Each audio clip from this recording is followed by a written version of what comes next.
Well, good morning, everybody. Thanks very much for your warm welcome here this morning. It's great to be back and to see you all again. Now, I found when I was looking at the reading today, I was somewhat smitten by the reading that we had from Proverbs earlier. It's got some great verses in here. I like one towards the end, especially verse 31 from Proverbs 16.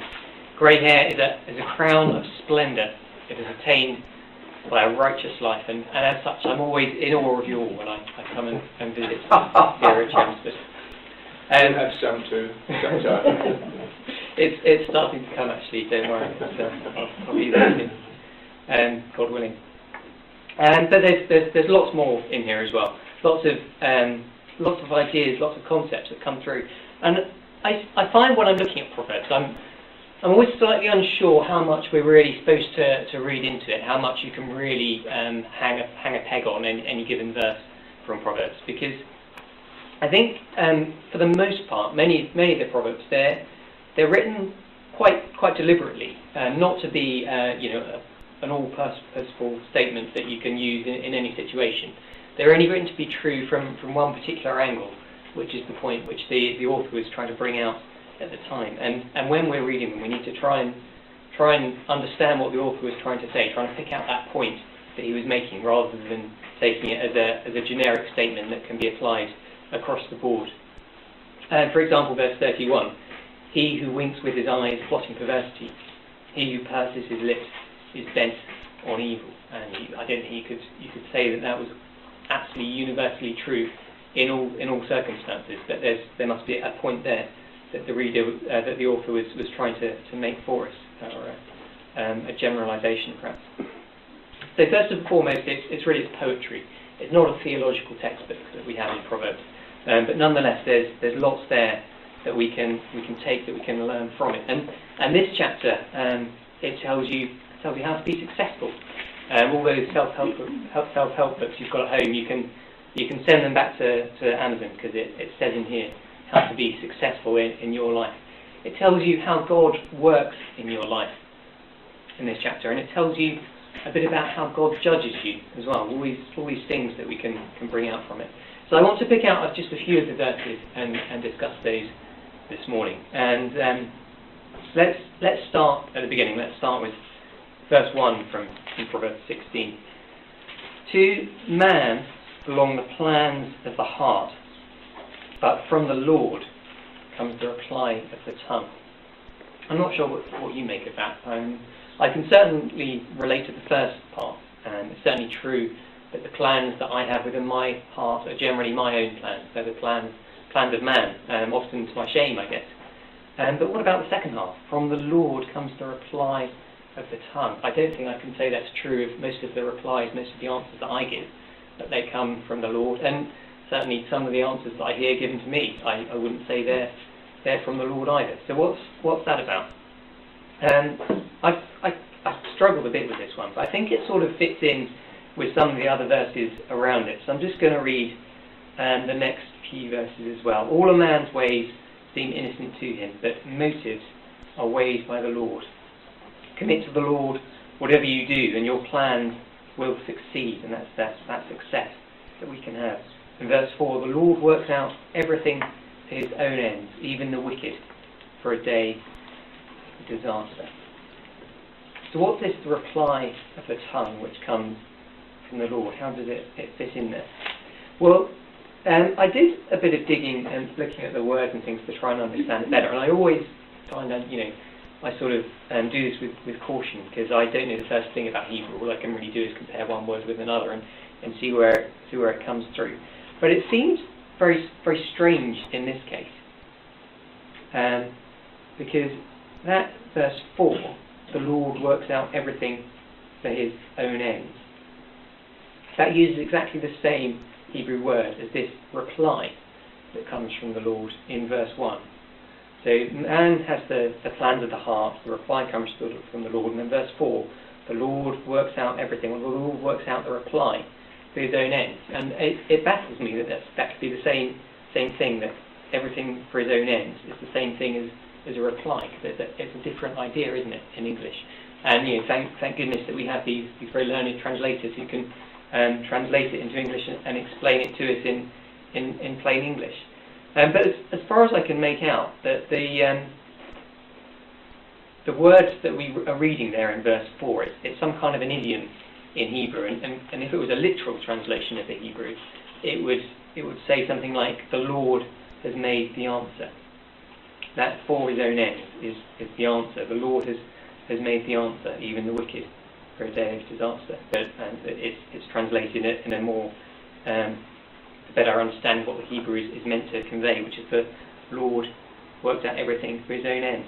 So I think maybe that answer, that reply, is the same thing that we see in verse 1 as well, that everything's worked out from the Lord. And the concept which it kind of builds up for me, looking at these verses together, is that man makes plans. We all make plans in our hearts, but it is God who establishes events. And those events are the reply that we receive from the Lord. The reply to our plans is the events which actually take place, which may be very different from what we had planned, of course. And it reminds me of another passage from the New Testament, which you might know.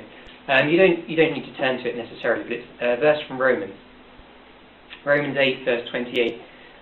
"And we know that in all things God works for the good of those who love him, who have been called according to his purpose."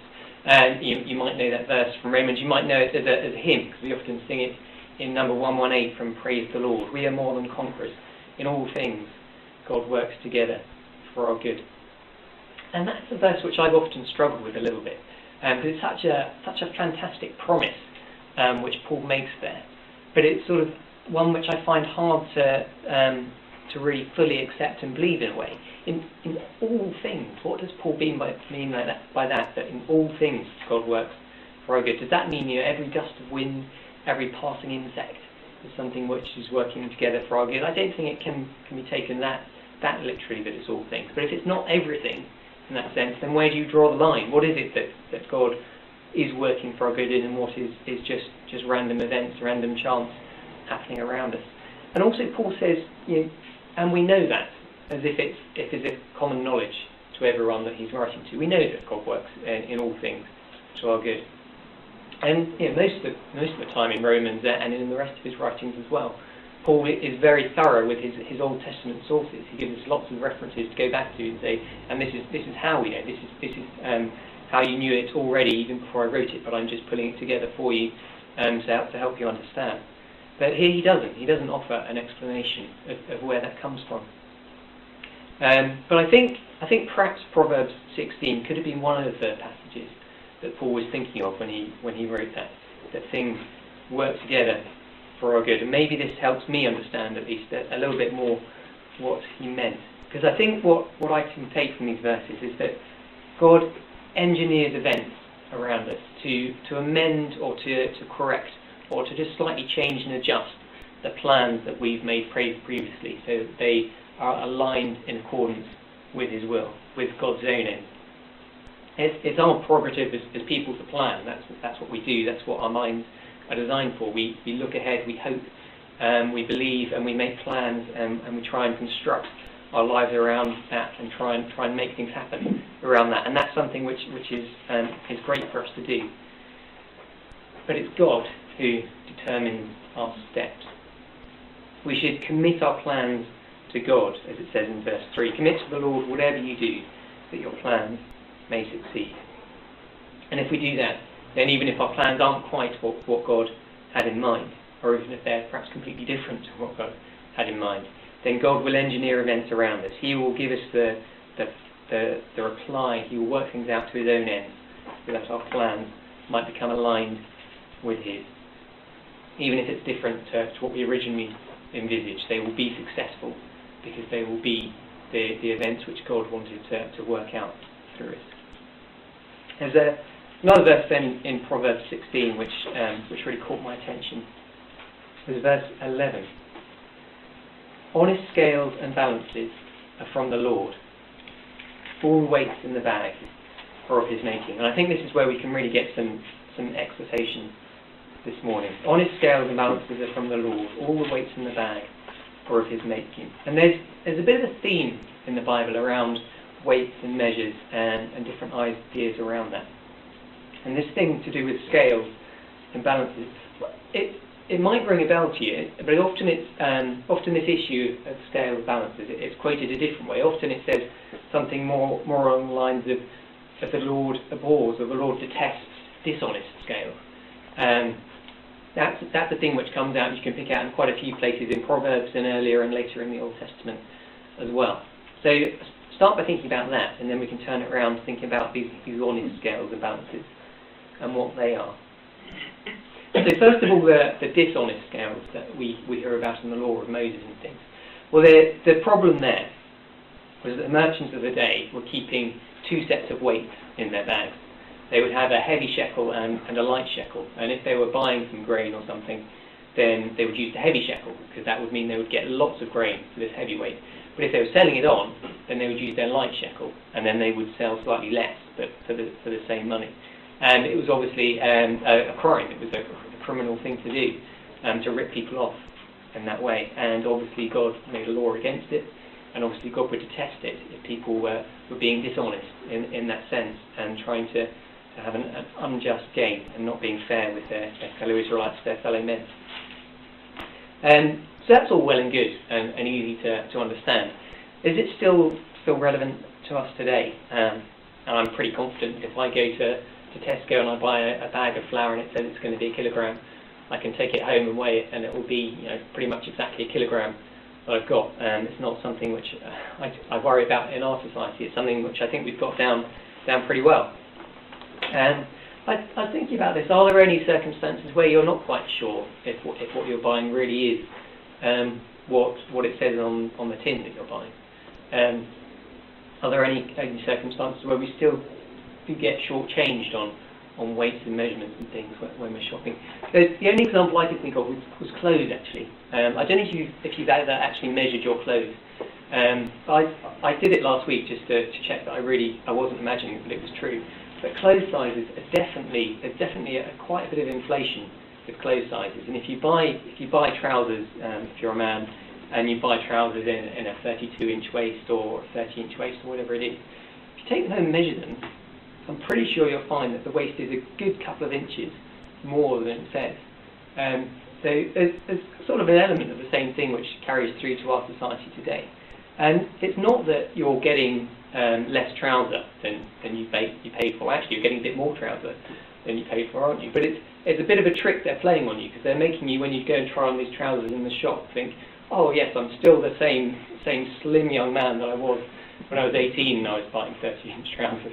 Actually, it's not true. They were probably really worth 30 inches back then, and now you've got a couple of extra inches around your waist. But they're trying to trick you and make you put you in a good mood in the shop when you're buying those trousers. Anyway, that's an aside, really, because I don't think that's what God really had in mind when He gave us this verse in Proverbs. So what is it? Well, the way that Jesus applies this verse for us is obviously in the Sermon on the Mount in Matthew 7, and I think that's what it was really about in the law of Moses as well. So let's come to Matthew 7, and I'll just read verses 1 and 2. Jesus says, "Do not judge, or you too will be judged." And we have to take that within the context of the whole of the New Testament, and there are circumstances where we are told we should judge our brothers and sisters as well. But I think it's really more about being judgmental in the Sermon on the Mount here. And verse 2, "For in the same way you judge others, you will be judged. And with the measure you use, it will be measured to you." And that's where it links back to those scales and those different weights. With the measure you use, it will be measured to you as well. And then verse 12 kind of sums it up as well. "So in everything, do to others as you would have them do to you." So this sums up the law and the prophets. And that's what Jesus was doing, taking all these laws and applying them in a way which no one else had thought of, but which is so true and so important. And it's so easy to fall foul this verse. We think of the Sermon on the Mount. We think of so much teaching, which it almost seems like common sense to us now. It just seems like everyone would know many of these things, and whether they're a Christian or not. But it's so easy to think that, but not to do it. With the measure you use, it will be measured to you. There's so many ways in life that it's easy to look at other people and to measure them by a standard which isn't actually your own standard. It isn't the standard that you're looking to yourself, but to measure them by what you perceive to be the right standard instead. So look at other people and compare them to what you think they should be doing, as opposed to what you are doing yourself. I'll give you a couple of examples from the Bible to give you the idea of the kind of thing I mean. First one is Judah and Tamar, right back in Genesis 38. I'm sure you know the story there, where Judah was a man with a family, and he had this daughter-in-law Tamar, whose previous husband had died, and she felt that she wasn't getting a fair deal from Judah. So she went out on the road and she sat as a prostitute on the side of the road, and Judah went to her, didn't recognise her, went in with her, and then he didn't pay her. He said, I'll give you this as a token, to prove I will come back and pay you when I've got some money with me. But she didn't let him come back. She just kept it and then went off and took off her disguise or whatever it was. And she was found to be pregnant. She was found to have a child, and everyone was saying, oh, Tamar's pregnant by prostitution. And Judah had heard this report, and he said, well, we must have her killed. This is outrageous. I can't have this in my family. This is an absolute disgrace. This is how we can finally be rid of her. It almost reads like he was thinking. And Tamar, of course, she takes out the staff and the things that Judah had left for her, and says, well, it was by the man who owns these that I'm pregnant. You have a look at them, see if you can recognise them. And Judah immediately realises what has happened, and he realises his own sin and his own judgment that he has made, and how far he's fallen foul of this rule that you should judge others by the judgment which you are prepared to receive as well.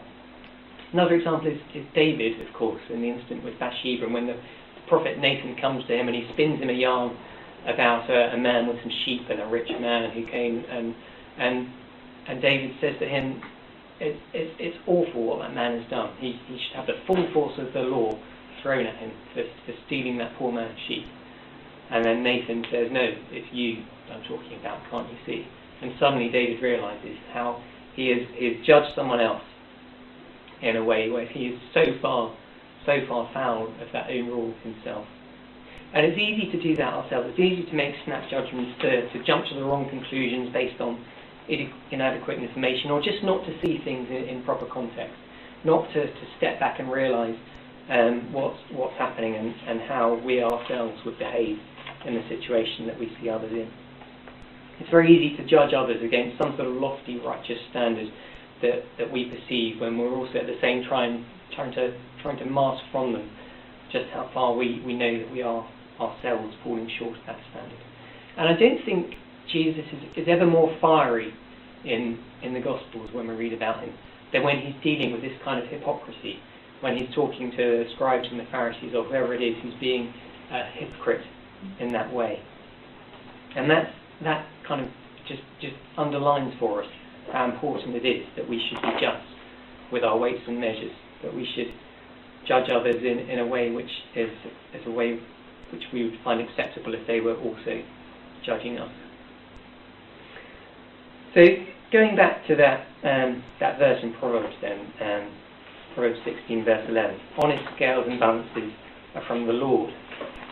All the weights in the bag are of his making.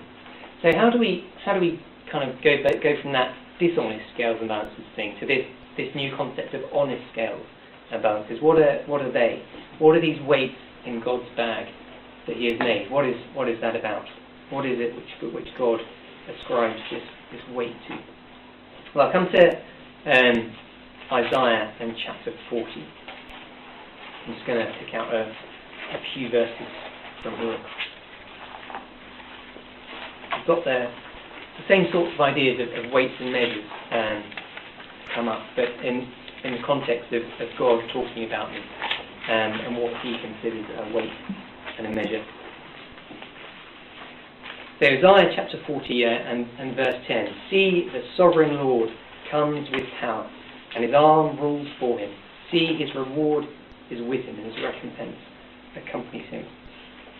Down to verse 12. Who has measured the waters in the hollow of his hand? Well, actually, the scientists have done that these days. I can tell you that there's roughly 321 million cubic miles of water in the ocean. And who has held the dust of the earth in the basket, or who, with the breadth of his hand, has marked off the heavens? Again, science can do these things as well. You know, the universe, we can say pretty confidently, it's something like 93 billion light years across. Who has weighed the mountains on the scales, or the hills in a basket? Again, scientists can do that. They can tell you any given mountain, any given hill, you know, roughly how much that is going to weigh if you're able to find a scale big enough to put it in. But those things, they miss the point, aren't they? He's not trying to make a point about how these things, what they actually weigh. But if you skip down a bit more to verse 13, who has understood the mind of the Lord, or instructed him as his counselor? Verse 15, surely the nations are like a drop in a bucket. They are regarded as dust on the scales. He weighs the islands as though they were fine dust and nothing more. All the nations, all the islands, all the peoples of the world, all these things, they're totally insignificant in God's balances. All of that enormous mass, it counts for nothing. You know, God can measure the heavens or weigh the mountains, or he can weigh the nations, and maybe we can do those things as well. But we would look at those numbers and think, wow, that is huge, 93 billion light years across the universe. You know, we can't even start to comprehend. To God, it's insignificant, it's nothing. It's a fine dust on the scales, it's a margin of error which doesn't count for anything. So what is it that is big in God's eyes? What is it that does have a mass, which does have a substance, if God were to weigh it? Well, there's a verse in Job which says, Job is speaking, he says, if only my anguish could be weighed, and all of my misery placed on the scales, surely it would outweigh the sand of the sea. Maybe that's something which God would weigh and find a mass there as well.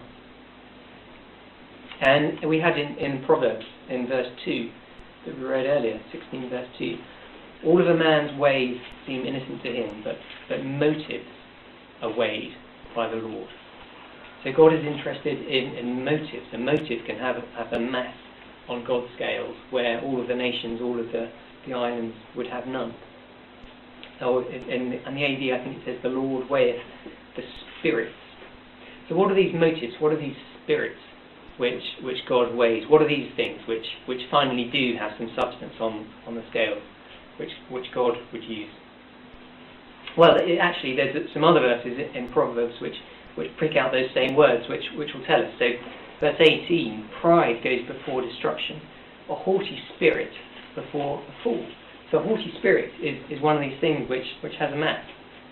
Better to be lowly in spirit and among the oppressed than to share plunder with the proud. Lowly in spirit, it's the same thing. It's one of the things which God would put on his scales. Verse 32, better a patient man than a warrior, a man who controls his temper, one with self-control, than one who takes a city. And that temper, again, that's a spirit or a motive. That's something which would have a mass on the scales which God would use.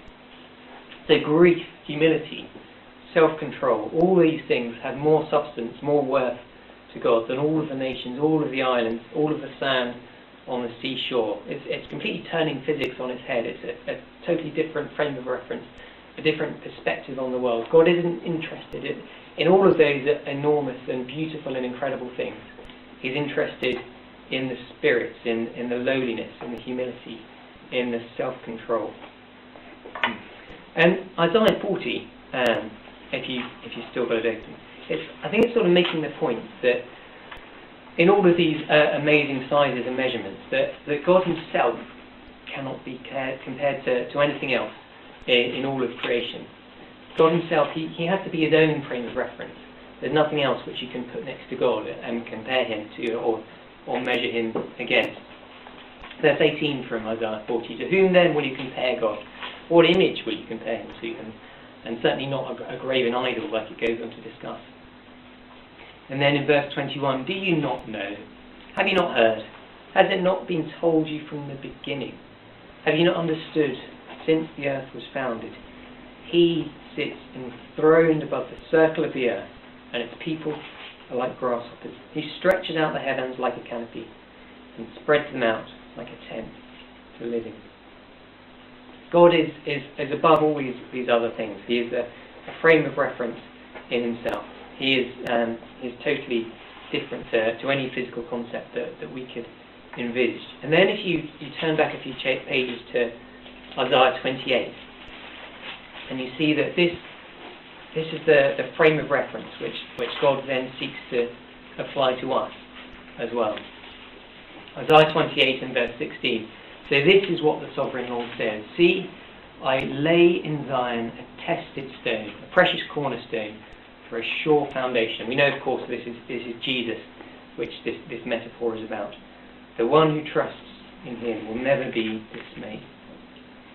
I will make justice the measuring line and righteousness the plumb line. And those things, again, they're symbols of Jesus. So the measurements which God seeks to take, they're measuring us against the justice, against the righteousness of our Lord Jesus. Justice and righteousness, those are the honest weights that God has made. Those are the weights that you will find in God's bag when he weighs things on his scales, on his honest scales. Those are the things which our spirits, our motives are weighed against. And this is something which is obviously quite challenging to us when we think of ourselves being judged, being weighed by God in that way, not judged in the way that we would feel comfortable judging other people with our own standards, which are something very low, but being judged by God's own standards, by God, by that righteous standard. And yet Isaiah 40, which kind of sets up this frame of reference that we've been talking about, it's supposed to be a chapter of comfort for us. This chapter which tells us just how insignificant we are, how we're like grasshoppers, how we're fine dust on the scale, how impossibly high the standard, the frame of reference of God is, and yet we have to be measured against it. It also says that God is going to walk among us with this righteous standard, and it's supposed to be a passage of comfort for us. Verse 1, comfort my people, says your God, because he's going to be there with this reference against us. Verse 9, you who bring good tidings to Zion, go up on a high mountain. You who bring good tidings to Jerusalem, lift up your voice and shout, here is your God. In verse 11, he tends his flock like a shepherd. He gathers the lambs in his arms and carries them close to his heart. He gently leads those that have young. This is the same God and the same people who a minute ago were grasshoppers, now they're lambs. Verse 29, he gives strength to the weary and increases the power of the weak. Even youths grow tired and weary. Young men stumble and fall. But those who hope in the Lord will renew their strength. They will soar on wings like eagles. They will run and not grow weary. They will walk and not be faint. So how do we reconcile these two kind of sides of the chapter together? How do we marry those two things? The righteous judgment, the justice, the plumb line that we have to line up against, but then the tender care that we hear about here of God, the lamb being carried in his arms. Well, I think this is where we should come to the reading that we had from Ephesians. I find it a funny book, Ephesians, in a way. I don't understand how it can be so impersonal. It's we read about Paul's visits to Ephesus in Acts, and he spent a good 2 years there with the people, building up the church, building relationships. And then in Acts 20, when he's going to Jerusalem, he knows he's going ultimately to his death. And you read about how he met the Ephesian elders at Miletus, and they had this tearful gathering, and there's so much emotion and sadness there. And then you come to read the letter to the Ephesians, which Paul wrote from prison in Rome a few years later, and he doesn't even mention anyone by name. It's like he's writing to a totally different church that he doesn't know almost. I guess all of the personal things must have been in other letters that we don't have, or handled more personally by Tychicus as he delivered the letter, or those sorts of things. But I think also we can see what was very important to Paul, what their relationship was based on, and what the elders as well and the Ephesian church had learned to love in Paul, was this message that he was writing to them. It was the gospel, which was the foundation of all of that emotion. And we can see Paul's emotion for the gospel coming through in Ephesians, if not for the people that he was writing it to. And we read in chapter 3 about this love of God. I'll just read those verses again from 3 verse 16. I pray that out of his glorious riches he may strengthen you with power through his Spirit in your inner being, so that Christ may dwell in your hearts through faith. And I pray that you, being rooted and established in love, may have power together with all the saints to grasp how wide and long and high and deep is the love of Christ, and to know this love that surpasses knowledge, that you may be filled to the measure with all the fullness of God. How wide and how long and how deep and how high is that love of Christ. This is something which is more than that 93 billion light years across. This is the biggest thing that there is. This is the way that Paul is describing it here. He's struggling to find the words to convey the size, the enormity, the volume, the mass of the love which Christ has for us. The biggest thing that could be imagined. It's four-dimensional, isn't it, in the way that he talks about it. It's like 3 dimensions isn't enough to convey the size of the thing. It's not just how wide and how long and how high it is, it's how deep it is as well. There's that extra struggle that he has to convey just how impossibly large this thing, this love of Christ is. And that is the righteousness and the justice and the plumb line that we're to be measured against, that love of Christ. That's the measure against we are to be measured by God on his perfect scale. That's the impossibly high bar which is set there for us to reach. But there's a wonderful duality of it, because it's that, but it's also, because it is this love, it's the thing which makes up the difference for us as well. The very thing which is so endlessly large that we couldn't possibly measure up to it is also so endlessly large that it can make up any difference for us. Anything that we fall short, God will still accept us because of the incredible size of this love that he has for us. And then at the end there in verse 19, and then he will fill us up to the measure with all of the fullness of that love. And that's what we look forward to in the strength and the building up which we do with each other in fellowship day by day, and in perfection in the kingdom on Christ's return, to be filled to the measure with the fullness of the love of God. And that's the love which we see in the bread and wine that we seek to remember here today.